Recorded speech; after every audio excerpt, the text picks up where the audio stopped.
Hello বন্ধুরা, তো আজকে চলে যাচ্ছি তারাপীঠে। তার জন্য এখন প্যাকিং হচ্ছে, কিন্তু শেষ মুহূর্তে এসে এখনো জামা এখনো ঠিকঠাক ফিটিংস নেই, তাই এখন দিদি ফিটিংস করবে, তারপরে যাব। তো বন্ধুরা দেখতেই পাচ্ছ আমরা কিন্তু বেরিয়ে পড়েছি তারাপীঠ যাবার উদ্দেশ্যে। তো স্টেশনের ওপরে উঠতেই ভাস্করদা আমাদের নানান রকম কালারের টিকিট দেখাতে থাকলো। এখানে দিদি মাথা নিচু করে বসেছিল, কারণ কি ওর মাথার যন্ত্রণা হচ্ছিল। তারপর আমি আর মাম্পিদি বলছিলাম চলো এটাকে ছুতে পারি কিনা দেখা যাক।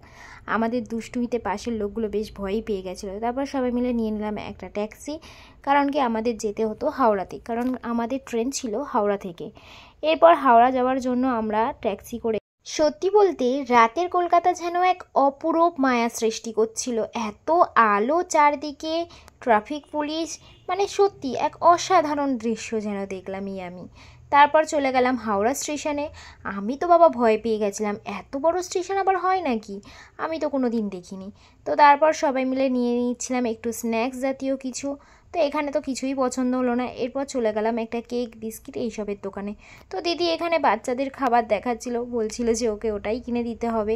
তো যাই হোক, আমরা সেগুলো নিইনি কিছুই। তো আমরা এখানে চলে এসেছিলাম আমাদের ট্রেনের রাতে কি খাবো সেই সব খাবার নিতে।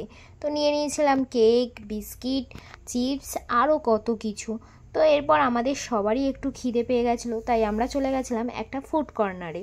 সেখানে গিয়ে একটা রোল নিয়ে আমরা সবাই মিলে ভাগাভাগি করে খেলাম। সত্যি বলতে ভাগ করে খাওয়াটা একটা আলাদাই শান্তি। তো নিয়ে নিয়েছিলাম আরও স্যান্ডউইচ, তারপরে নিয়ে নিয়েছিলাম কোল্ড ড্রিঙ্কস। তো দেখা হচ্ছে নেক্সট ব্লগে। এখন আমাদের ট্রেন ধরতে হবে, বাই।